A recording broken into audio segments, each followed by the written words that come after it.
Hello everybody, this is Matt Reisinger with Reisinger Homes. Welcome to my video blog on green building and building science. I'm back here at that addition we're doing here in Northwest Hills. It's about a 500 square foot family room that we added on for this family over here.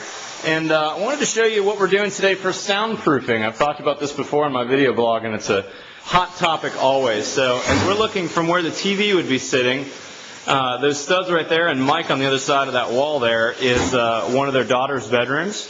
And the clients talked to me about how to soundproof between this family room, which will probably be fairly noisy, and their daughter's bedroom. So if she's taking a nap or is going to bed early and the family wants to watch a movie, that they'll be able to do that pretty without waking her.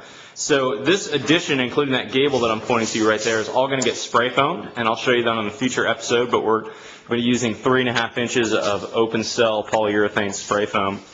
And so I'm here again with Mike Eiselt, my favorite drywall contractor, and Doug as well from Eiselt Drywall. And let's walk now into that bedroom. Mike, Doug, good to see you again, guys. How you doing? Good.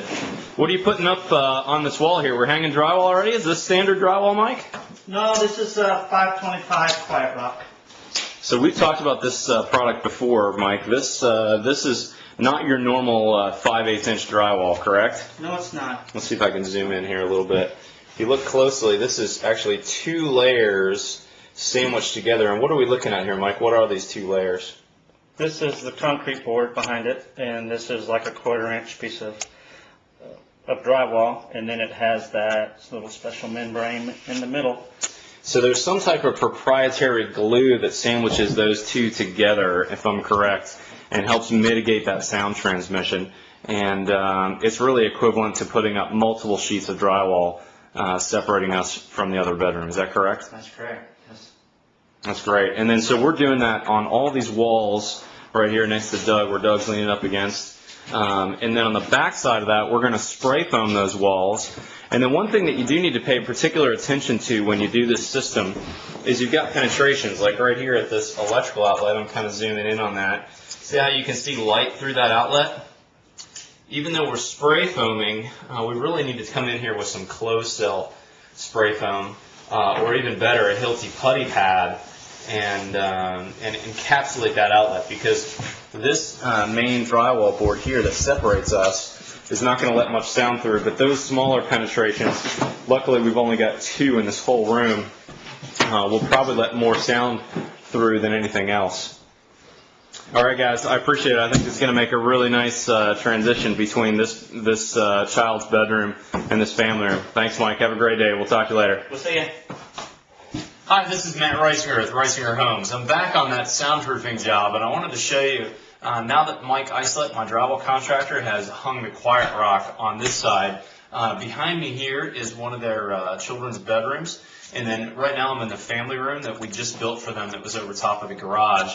So now that the Quiet Rock is hung, one of the most important details to get correct is penetrations on that. So let me show you. This is an outlet that's in that kid's bedroom next door, and if you look closely, there's a little bit of a gap here where the sheetrock comes up to the box, and then of course this is a electrical box that's a plastic box, and where the wire knockouts have been poked through, all those areas are really easy places for sound to transmit through.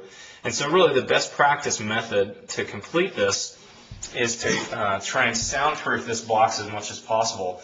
And one of the recommended ways to do that is with the Hilty Putty pad. These are used a lot in commercial construction as a fire stopping pad. So if a fire did get on that, occur on the other side of this wall, this would be an easy way for that fire to get through. And so this putty pad, we're going to put this on, and it's going to totally seal off. Originally, it's really meant for a fire, but in this case, it's going to seal off the sound transmission as well. This reminds me of my childhood days of using Silly Putty. It's basically just a putty pad, just like you had as a kid with Silly Putty. And so we're going to take this pad, and we're going to line it up on the side of the box. And it's a stretchy material, and it's real sticky. And we're going to adhere it to the drywall and form it around this electrical box and seal out any potential leaking of air which in turn is going to help us with sound transmission. And you can see this stuff's super stretchy. There we go. 2 minutes. That's all it takes. These pads are not inexpensive. A carton of 20 of these guys ran us $120, but we'll have these around for future soundproofing. All right, that's great. Now the next thing that's going to happen on this job is my insulating contractor, when he comes to insulate this house, we're going to use spray foam. We're going to spray foam these walls, so this whole cavity is going to get filled with 3.5 inches of spray foam. And then the other thing that's real important to do is, because we've got the sheetrock on this job already, the sheetrock is running continuous into this other bedroom. So we need to use a bead of a special soundproofing glue up here at this intersection between the top plate and the sheetrock. And I may not have the video camera to do that. We'll probably do that tomorrow before this gets insulated, or before this gets spray foamed. Then we're going to add another layer of 5/8 sheetrock on top of this. This is going to make a really nice soundproofing wall between this family room that can be very loud, I'm sure, when they're playing movies or hanging out with friends, and this child's bedroom, who, is a younger child, may go to bed at 8 o'clock.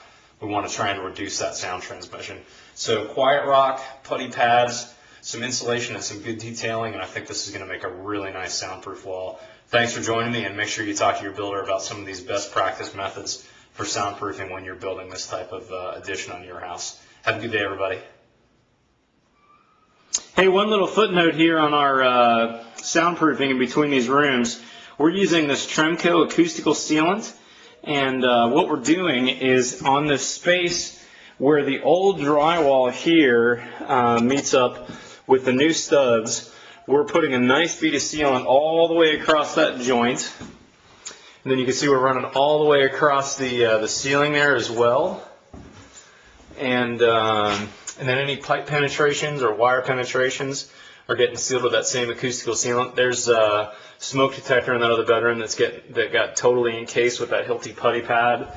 We've got another one down here, and then I think there's one more over here. You can see that red putty pad up against it.